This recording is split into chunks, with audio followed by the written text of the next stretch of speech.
서울에서 거주하고 있는 이문자입니다.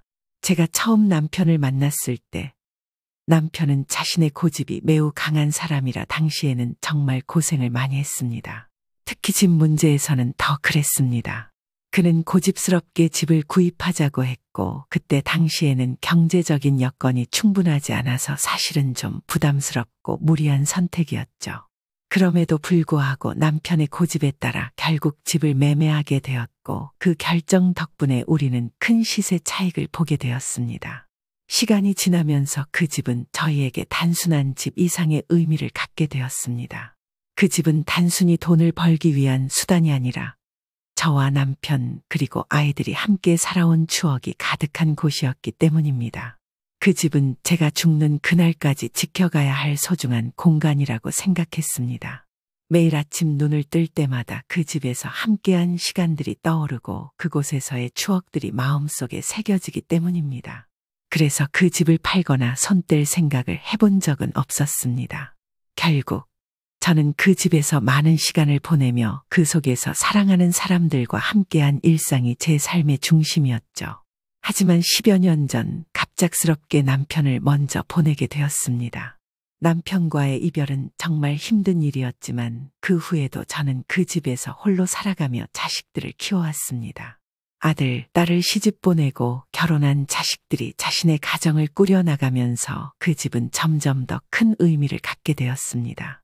지금도 그 집에서 혼자서 살며 신혼 때부터 아이들을 키우고 쓸고 닦으며 살아온 그 모든 시간이 제 삶의 한 부분이 되었습니다. 그러던 어느 날 건강검진을 받으면서 제 몸에 이상 소견이 발견되었습니다. 그 소견을 확인하기 위해 바로 산부인과를 찾았고 거기서 조직검사를 하게 되었습니다. 검사 결과에 따라 상황은 점점 더 심각해졌고 결국 대학병원으로 전원할 것을 권유받았습니다. 그 당시 저는 처음에는 그저 건강이 조금 안 좋다고 생각했지만 점차 상황이 심각해짐을 느끼게 되었습니다. 처음에는 정말 많은 고민이 있었습니다. 내가 이 집을 팔아야 할까 하는 생각이 머릿속을 떠나지 않았습니다.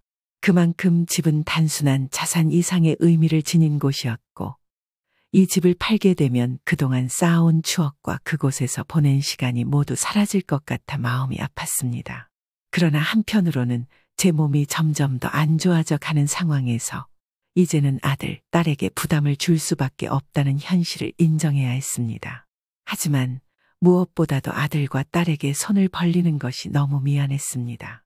그동안 자식들에게 큰 부담을 주지 않으려고 항상 최선을 다해 독립적으로 살아왔고 이제 몸이 아파져서 그런 상황에 처하게 되었다는 사실이 너무 부끄러웠습니다.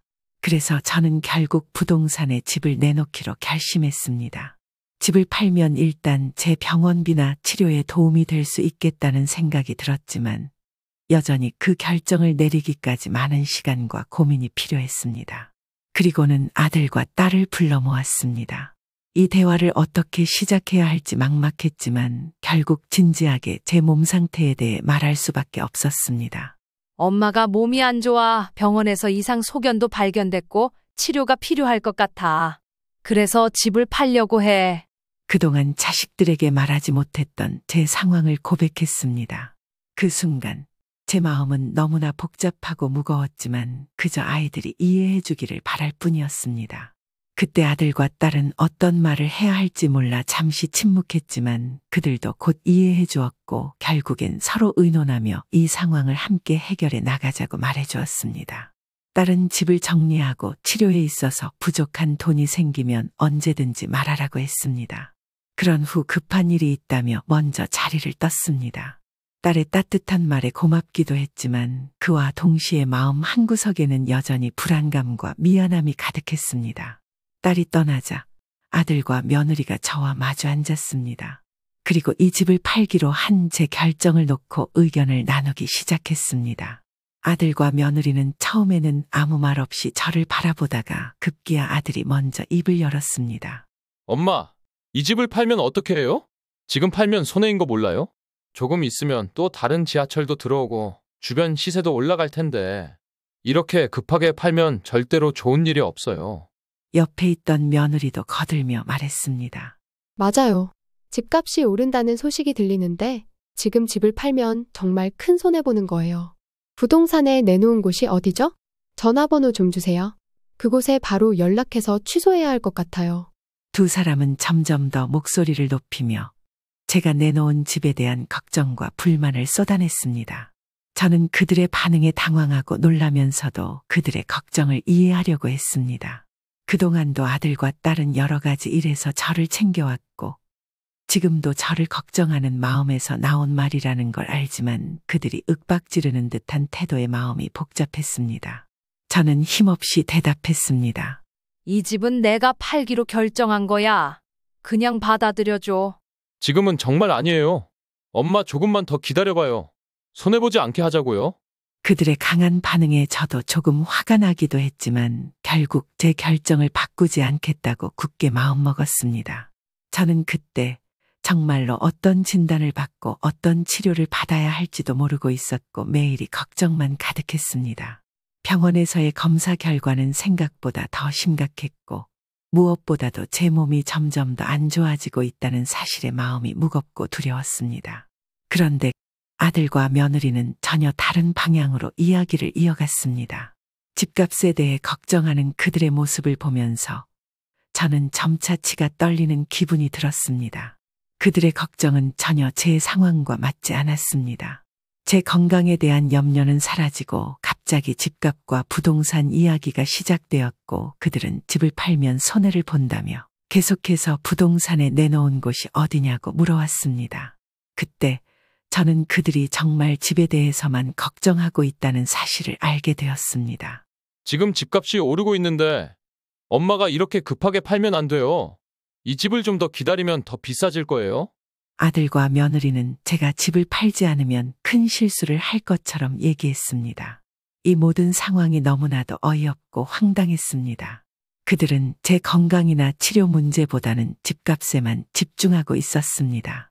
그 순간 저는 정말 큰 배신감을 느꼈습니다. 내 몸이 아프고 죽음에 대한 불안감까지 느끼고 있는 이 상황에서 그들이 집을 팔아야 한다고 계속 강조하는 모습은 너무도 이기적이고 냉정하게만 느껴졌습니다. 이 집은 내 집인데 아들이나 며느리가 집값을 운운하며 마치 그 집이 자기들의 것인 양 나의 결정을 존중하기보다는 집에 대한 생각에만 몰두하는 모습이 너무도 불편하고 치가 떨렸습니다. 그들 역시 이 집이 결국 제게서 아들에게 갈 것이라고 당연하게 여기는 듯한 태도를 보였습니다. 어차피 나중에 이 집은 제가 받을 거잖아요? 마치 이미 그 집이 아들에게 넘어갈 것이라고 확신하는 듯한 말투와 행동을 보였습니다.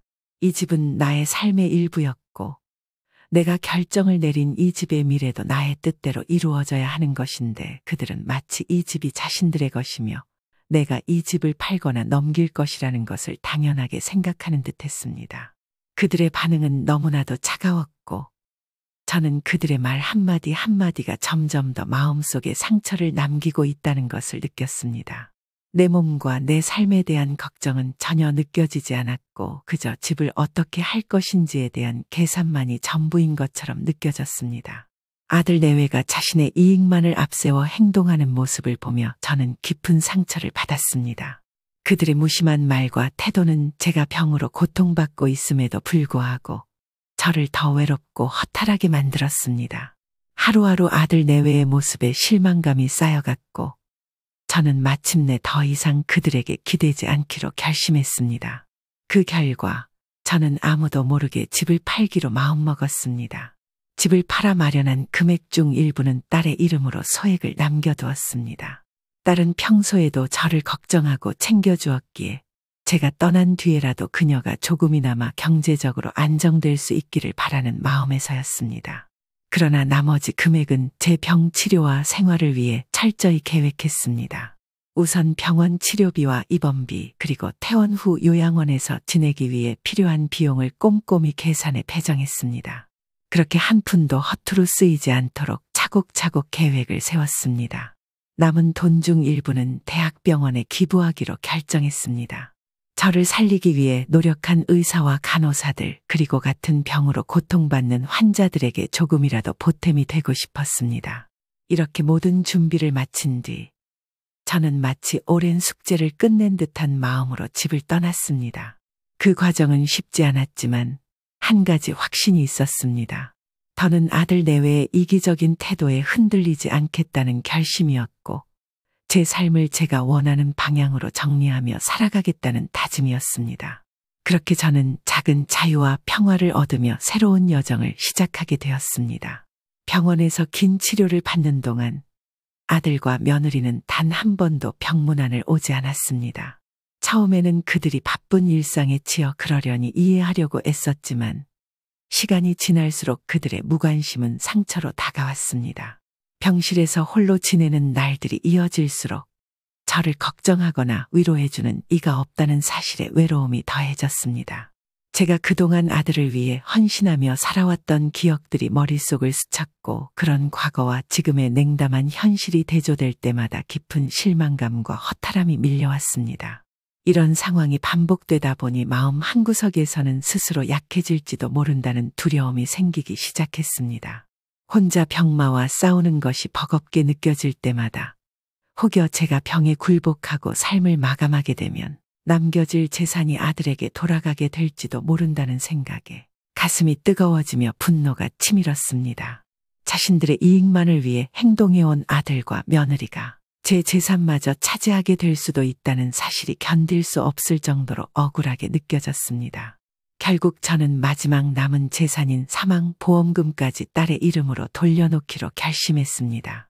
딸은 늘 저를 진심으로 걱정해 주었고 병원에서 치료를 받는 동안에도 꾸준히 연락하며 제 안부를 살피는 유일한 사람이었습니다. 그녀에게 조금이라도 더 많은 것을 남겨주고 싶다는 생각이 들었고 이는 저에게 큰 위안이 되었습니다. 딸의 이름으로 보험금을 변경하는 절차를 밟으며 저는 제 결정을 후회하지 않을 거라는 확신을 가졌습니다. 그렇게 마음을 단단히 다잡고 저는 제 삶을 스스로 지키기 위한 준비를 이어갔습니다. 그렇게 악착같이 버티며 살아가려는 제 의지를 하늘도 알아주었는지 제 몸 상태는 서서히 좋아지기 시작했습니다. 처음 병원에 입원했을 때만 해도 제 상태는 심각해서 주변에서도 크게 기대하지 않는 분위기였고 저 또한 마음 한구석에는 회복에 대한 불안과 두려움이 자리 잡고 있었습니다. 그러나 저는 포기하지 않았습니다. 병원에서의 하루하루는 고되고 힘들었지만 살아야겠다는 의지로 치료를 견디며 버텼습니다. 입원과 퇴원을 반복하며 길고 지루한 2년이라는 시간이 흘렀습니다. 힘든 날도 많았고 고통스러운 순간도 셀 수 없이 많았지만 제 몸은 조금씩 회복되고 있었습니다. 어느 날 의사가 제게 웃으며 긍정적인 소식을 전했습니다. 이제 6개월 뒤에 한 번만 더 오면 된다는 말이었습니다. 의사의 그 한마디는 그동안 고통 속에서 버텨온 제게 더할 나위 없는 희망이자 보상이었습니다. 그 말을 듣는 순간 제 안에 꺼져가던 힘이 다시 타오르는 것 같았습니다. 긴 투병 생활 속에서 느껴왔던 외로움과 고통이 한순간에 가벼워지는 듯한 기분이 들었습니다. 제가 그동안 견뎌온 모든 고생이 헛되지 않았다는 생각에 마음이 벅차올랐습니다. 그날 저는 병원을 나서며 마치 오랜 터널을 지나 밝은 햇살 아래로 나온 것처럼 환한 빛을 본 듯했습니다. 세상 밖으로 나갈 힘을 되찾은 저는 다시 한번 새로운 삶을 살아가겠다는 다짐을 했습니다. 딸에게 제가 집을 팔았던 사실과 그 이유를 털어놓자 딸은 곧바로 제가 앞으로 지낼 주거 문제부터 걱정하기 시작했습니다. 처음에는 요양원에 들어가 조용히 지내려는 제 생각을 딸에게 이야기했지만 딸은 단호히 반대했습니다. 엄마, 자식들이 다 멀쩡히 있는데 왜 요양원에 들어가려고 하세요? 그런 건 말도 안 돼요. 저희가 이미 다 상해 끝냈으니 걱정하지 마세요.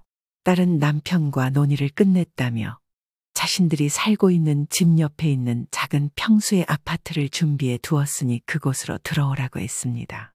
딸 부부의 정성 어린 배려의 마음이 놓인 저는 그 아파트로 들어갔습니다. 새로운 환경에서 지내며 조금씩 운동도 시작했고 체력도 차츰 회복되고 있었습니다. 딸과 사위의 따뜻한 보살핌 속에서 오랜만에 안정감을 느끼며 평온한 일상을 되찾아가고 있던 어느 날 갑자기 아들이 찾아왔습니다. 아들은 제게 다짜고짜 사업이 어려워졌다고 하며 이 집을 팔아서 사업 자금으로 보태달라고 요구했습니다. 처음에는 당황스러웠지만 그의 말은 점점 더 날카로워졌습니다. 2년 전 그 집만 안 팔았어도 이렇게 엄마를 찾아올 일은 없었을 거예요. 엄마가 그때 그 집을 팔지만 않았어도 내가 이렇게까지 힘들지 않았을 겁니다.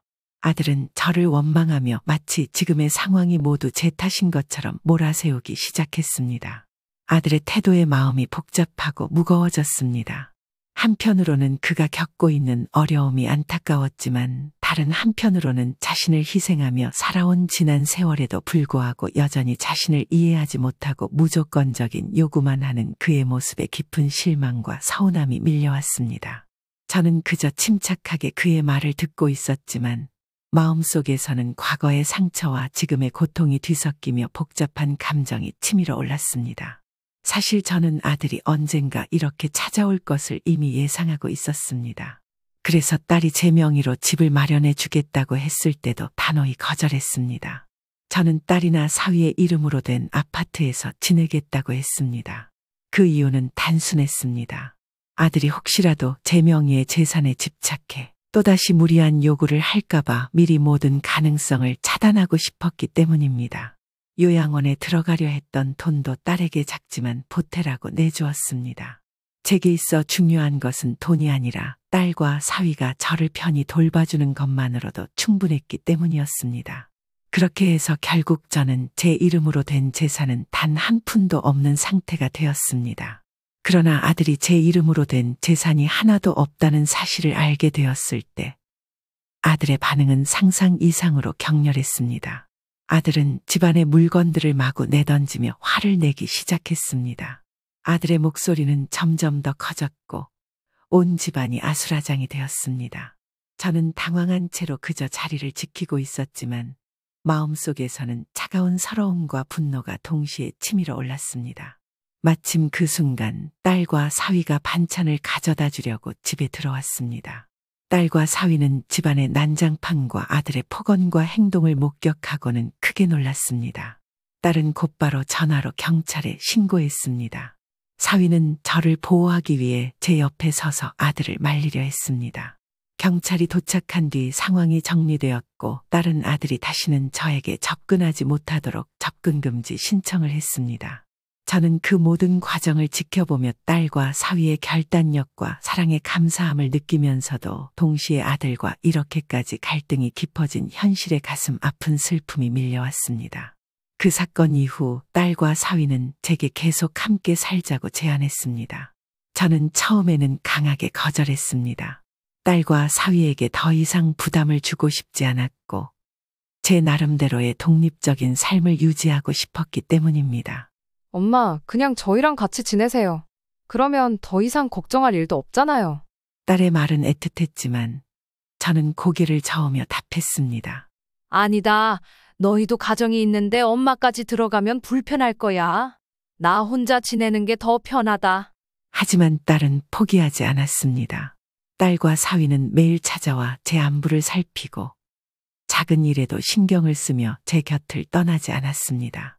그러던 어느 날 딸은 눈에 띄게 걱정스러운 얼굴로 다시 한번 저에게 함께 살자는 제안을 꺼냈습니다. 엄마, 오빠가 또 찾아와서 행패를 부리면 어떡할 건데요? 저번에 있었던 일 다시 겪으실 수 있어요? 저희가 운 좋게 와서 막았지만 다음엔 어떻게 될지 몰라요. 딸의 목소리에는 간절함과 걱정이 가득 담겨 있었습니다. 그 말에 저는 한참 동안 아무 말도 할 수 없었습니다. 딸의 걱정이 과장된 것이 아니라는 것을 누구보다 잘 알고 있었습니다. 아들의 갑작스러운 방문과 폭력적인 행동이 다시 반복될 수도 있다는 생각에 제 자신도 두려움을 느꼈습니다. 딸과 사위의 곁에서 지내는 것이 저를 안전하게 보호할 수 있는 유일한 방법이라는 것을 인정하지 않을 수 없었습니다. 결국 저는 딸의 제안을 받아들이기로 했습니다. 그래, 알겠다. 같이 지내자. 더 이상 너희가 걱정하게 하고 싶지 않다. 제 대답에 딸의 얼굴은 안도감으로 환해졌습니다. 사위도 옆에서 고개를 끄덕이며 말했습니다. 잘 생각하셨어요, 어머니. 저희가 어머니를 잘 모실게요. 며칠 후 저는 딸의 집으로 이사했습니다. 그들은 저를 위해 방을 따뜻하게 꾸며주고 제가 편히 지낼 수 있도록 모든 것을 배려해 주었습니다. 딸과 사위와 함께 지내면서 저는 안전함과 안정감을 되찾았습니다. 딸의 곁에서 보내는 일상은 저에게 새로운 활력을 주었고 이제야 비로소 제 삶이 평온해졌다는 것을 느꼈습니다. 딸이 제 병원 진료에 함께 가주는 날들이 이어질 때마다 저는 그 시간이 얼마나 소중하고 감사한지 절실히 느낍니다. 병원에 가는 길에서 딸과 나누는 대화는 어쩌면 사소한 일상일 뿐이지만 저에겐 큰 위안이 되고 마음을 편안하게 만들어줍니다. 딸은 늘 밝은 얼굴로 저를 챙기며 엄마, 너무 걱정하지 마세요. 다 잘 될 거예요. 라고 말해줍니다. 그 말 한마디가 저에게는 큰 힘이 됩니다. 딸은 아직 제가 남긴 재산에 대해 전혀 알지 못합니다. 제가 집을 팔고 일부를 딸의 이름으로 남겼다는 사실조차 모른 채 그저 진심으로 저를 돌보고 함께 시간을 보내줍니다. 가끔은 그런 딸의 모습을 보며 마음 한구석이 찡해지기도 합니다. 제가 떠나기 전에 이 사실을 꼭 알려야겠다는 생각을 하지만 아직은 그날이 아니라고 스스로 다독입니다. 지금은 그저 딸이 걱정 없이 자신의 삶을 살며 행복하기만을 바랄 뿐입니다. 조만간 딸과 사위에게 작은 선물을 해주고 싶습니다. 두 사람이 함께 시간을 보내며 여행을 다녀올 수 있도록 용돈을 쥐어주려고 합니다. 늘 저를 챙기느라 바쁜 딸과 사위가 잠시라도 일상에서 벗어나 즐겁고 편안한 시간을 가질 수 있었으면 하는 마음입니다. 그것이 제가 그들에게 전할 수 있는 작지만 진심 어린 감사의 표현일 것입니다. 저는 이제 욕심을 내려놓고 제 남은 날들이 딸과 사위에게 부담이 되지 않기를 바랄 뿐입니다. 그저 딸의 밝은 웃음과 사위의 따뜻한 배려 속에서 평온하고 행복하게 지내다 떠날 수 있기를 소망합니다. 딸과 사위가 각자의 삶을 더 빛나게 만들어가기를 바라며 저는 오늘도 딸과 함께 병원으로 가는 길에서 작은 행복을 느끼고 있습니다. 그렇게 제가 살아가는 마지막 날까지 다른 걱정 없이 마음 편히 지낼 수 있기를 간절히 바라봅니다.